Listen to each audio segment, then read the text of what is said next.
তিতা লাগিছে। আমারে যারা বলতেন আমি আর্মি জিপির পিছের লাইগা দেশের ক্ষতি করতেছি, তারা কোন গর্তের মাল এবার বুঝলেন তো। ওয়াকার 5ই আগস্ট থেকে বিপ্লবকে ব্যর্থ করার মিশন নিছে। ওয়াকারের মিশন না, মিশন কার সেটা আমরা দেখিচ্ছি।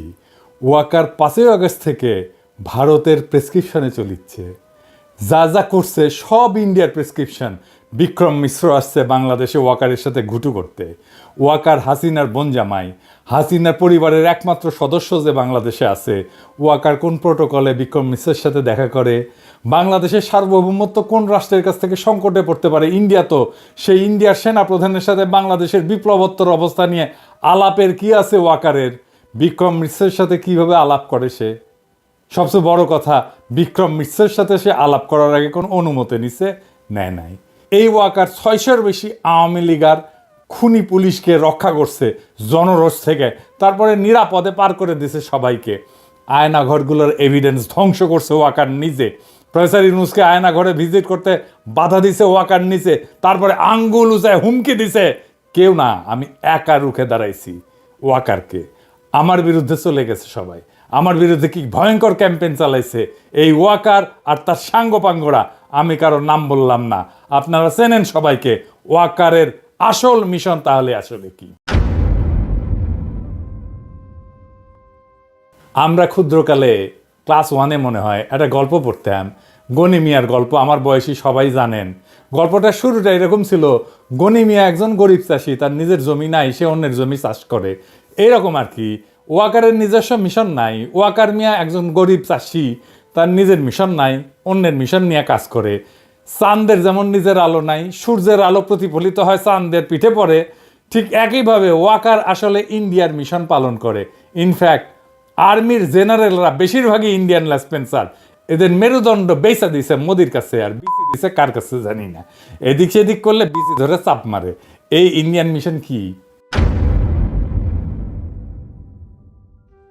ইন্ডিয়ান মিশন একটাই, আওয়ামী লীগকে ফিরে আনা, আবার বাংলাদেশে তাদের রাজনীতি করতে দেওয়া। বিএনপিকে প্রতিশ্রুতি দিচ্ছে ওয়াকার আর ইন্ডিয়া সামনে নির্বাচনে বিএনপি সরকার গঠন করবে। যদিও আওয়ামী লীগ অংশ নেবে, কিন্তু আওয়ামী লীগ তো কোনো বড় দল হিসেবে সংসদে থাকবে না। তাহলে ইন্ডিয়ান দখলদারিটা মজবুত হবে কি দিয়া? সেটার আবার আর একটা তরিকা আছে।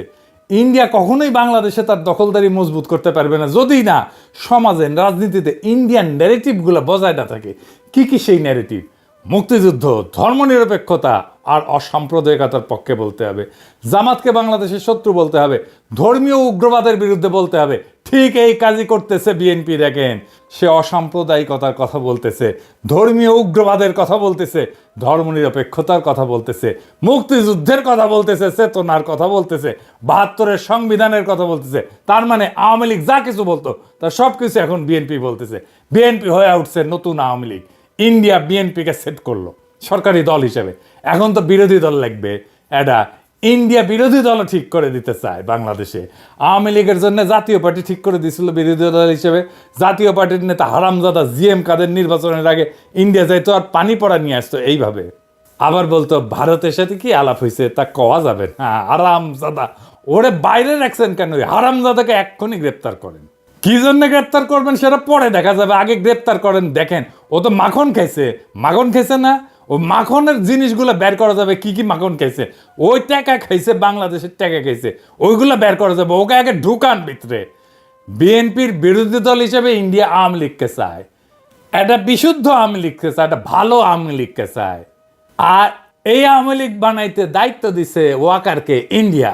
হ্যাঁ, গুয়ের আবার ভালো মন্দ।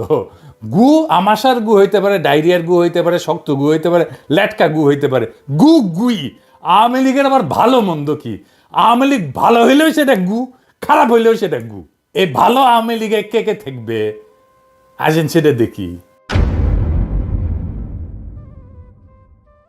সাবের হোসেন চৌধুরী সভাপতি আর বডি সোহেল হবে সাধারণ সম্পাদক। এইভাবে আওয়ামী লীগ পুনর্গঠিত হইবে। এই পুনর্গঠিত আওয়ামী লীগ নির্বাচনে যাবে। এটাই ভারতের সিদ্ধান্ত। বিএনপি একমত হয়েছে এটাতে। ওয়াকার এটা এক্সিকিউট করার দায়িত্ব নিছে। ওয়াকার এটা ঠিক করে দিবে। সবাইকে ডাকিচ্ছে, হাসনাতদেরকেও ডাকিছিল। সব রাজনৈতিক দল এটা ওকে করে বলে দিয়ে আসছে।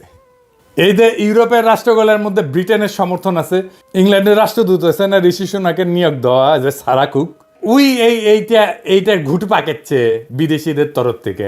এই কারণে সাবের হোসেন চৌধুরীকে জেলে রাখা যায় নাই, এবং সেই জন্যই মাঝে মাঝে সাদা চামড়াগুলো আইসে মাঝে মাঝে ঘুটু করার চেষ্টা করে, বিভিন্ন জায়গায় ঢোকার চেষ্টা করে। নির্বাচন কমিশনও নাকি এরা ঢুকিছে, ওরা নাকি আবার ইলেকশন আবার মনিটর করবি, ইলেকশন মনিটর ঢুকুর দিব একেবারে পিছন দিয়া। আর কে কে থাকবে এদের সাথে? শেখ ফজলে নূর তাপস, শিরিন শারমিন চৌধুরী, সেলিনা হায়াত আইভি, আর সিলেটের সাবেক মেয়র শিরিন শারমিন ওয়াকারের প্রোটেকশনে ক্যান্টনমেন্টে আছে এখনো। টাইম মতো ওয়াকার বের করবে, মানে ইন্ডিয়া যখন বলবে আর কি ওয়াকারকে। ও তো আবার ইন্ডিয়ার কথা ছাড়া সরে না, হাগামতাও করে না ও ইন্ডিয়ার কথা ছাড়া। শালা এমন একটা দেশ বানাইছি যার সেনাপ্রধান শত্রু দেশের আদেশ না শুনে কিছু করে না। Now, coming on to specifically what you asked for Bangladesh, as far as Bangladesh is concerned, it is too early to take any decision for us. I am very clear, the present military to military relationship is very strong, and we keep exchanging notes on regular basis to avoid any kind of a misgivings. Waker আবার চালাক আছে, বলে army ইনস্টিটিউটের ক্ষতি করা যাবে না, কারণ হাইসানি। হ্যাঁ, যখন প্লট নেওয়া, গাড়ি নেওয়া, কদম বুসি খাওয়ার হাসিনার হোকাচাটা, তখন জেনারেলরা, আর যখন বাম্বু খায় জেনারেলরা, তখন ইনস্টিটিউটের পিছে লুকায়, মানে সৈনিকদের পিছে লুকায়। 5ই আগস্টে পেট মোটা ওয়াকার সৈনিকেরা তোমার সাথে ছিল, জুনিয়র অফিসাররা তোমার সাথে ছিল।